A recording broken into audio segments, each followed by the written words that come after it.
السلام علیکم دوستو، میرا نام ڈاکٹر اسد محمود ہے۔ اگر آپ بھی ڈاکٹروں کے بغیر زندہ رہنا چاہتے ہیں تو میری اس ویڈیو کو آخر تک ضرور دیکھیے گا۔ اسلامک میڈیکل سائنس یعنی قرآن بتاتا ہے کہ انسانی صحت کا راز قرآن کی 3 آیات میں ہے۔ انسانی تاریخ کی سب سے سنسنی خیز ریسرچ میں آپ کے ساتھ آج شیئر کرنے جا رہا ہوں، جو آپ کو ہر بیماری سے بچا رکھتی ہے۔ مصر کے ایک ڈاکٹر ہیں جن کا نام ہے عماد فہمی، جو کہ ایک ماہر غذائیت ہیں اور موٹاپے کے معالج ڈاکٹر بھی ہیں، اور انہوں نے ایک انٹرویو میں بتایا کہ انسانی جو صحت ہے اس کا راز قرآن پاک کی 3 آیات میں پوشیدہ ہے۔ نمبر 1 سورۃ الاعراف آیت نمبر 31، جس کا ترجمہ یہ ہے، کھاؤ پیو اور حد سے تجاوز نہ کرو، کلوا واشربوا ولا تسرفوا۔ اس کی تشریح میں ڈاکٹر فہمی کہتے ہیں کہ اکثر ڈاکٹر کاربوہائیڈریٹس اور فیٹ یعنی نشاستہ اور چکنائی سے منع فرماتے ہیں، حالانکہ یہ دونوں انسانی صحت کے لیے بنیادی اہمیت کی حامل ہیں۔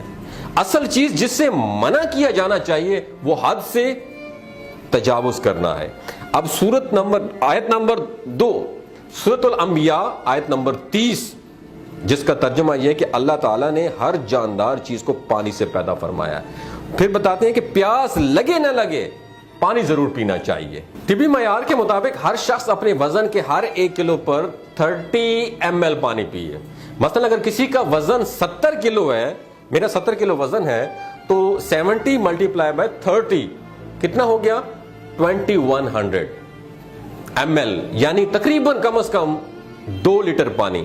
اور اگر 100 گرام تقریباً اگر ہم دیکھیں تو کتنا بنتا ہے؟ 8 گلاس پانی روزانہ بنتا ہے۔ یہ 8 گلاس پانی روزانہ آپ کو پینا چاہیے، آپ کو پیاس لگے یا نہ لگے، اس کو آپ میڈیسن کے طور پر پئیں۔ ہوگا کیا کہ یہ جگر، گردوں اور دل کی اچھی کارکردگی کے لیے پانی بہت زیادہ اہم ہے۔ اب تیسری ذرا آیت سنیے گا۔ تیسری آیت جو ہے نا وہ سورۃ النبا آیت نمبر 10 اور 11، جس کا میں ترجمہ آپ کے ساتھ شیئر کرتا ہوں۔ ترجمہ یہ ہے، اور رات کو پردہ پوش اور دن کو معاش کا وقت بنایا۔ ڈاکٹر عماد فہمی کہتے ہیں کہ رات کو جلدی سویا جائے اور صبح جلدی اٹھا جائے۔ یہ سب سے بہترین نسخہ ہے جو آپ کو کبھی موٹا نہیں کرے گا، نہ ہی بیمار کرے گا۔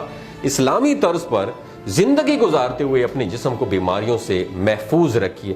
اللہ تعالیٰ نے رات کو سونے کے لیے بنایا، جبکہ آج کا نوجوان رات کو 3 4 بجے تک جاگتا ہے، اور جس وقت اٹھنے کا ٹائم ہوتا ہے آج کا نوجوان سونے لگتا ہے۔ سب سے پوری ترتیب ہی بایولوجیکل کلاک ہمارا ڈسٹرب ہے۔ اللہ نے جو انسان کے جسم کا ایک سسٹم بنایا ہے، اس سسٹم میں یہ رکھا ہے کہ صبح کو ناشتہ بھرپور طریقے سے کرنا چاہیے، دوپہر کی روٹی ناشتے سے قدرے کم کھانی چاہیے، اور رات کی روٹی کو بالکل کم کھانا چاہیے۔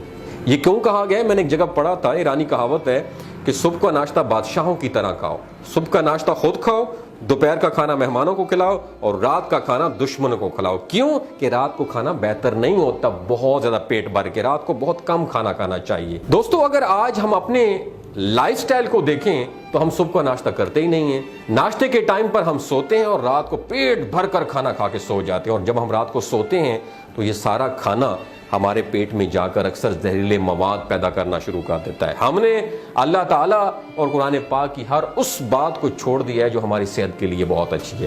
اللہ تعالیٰ سے دعا کروں کہ وہ ہمیں ان تمام باتوں پر عمل کرنے کی توفیق عطا فرمائے۔ ایز اے ڈاکٹر الحمدللہ میں بھی ان پہ عمل کرتا ہوں، رات کو جلدی سوتا ہوں، صبح جلدی اٹھنے کی کوشش کرتا ہوں، صبح ناشتہ میں صحیح کرتا ہوں، دوپہر کو تھوڑا کھانا کھاتا ہوں، رات کو میں بہت کم کھاتا ہوں، اور رات کو 10 بجے کے بعد اگر مجھے سونا بھی کھانے کو دیا جائے تو میں اس سے ٹچ نہیں کرتا ہوں، کیونکہ مجھے پتا ہے یہ صحت کے لیے بہت نقصان دہ۔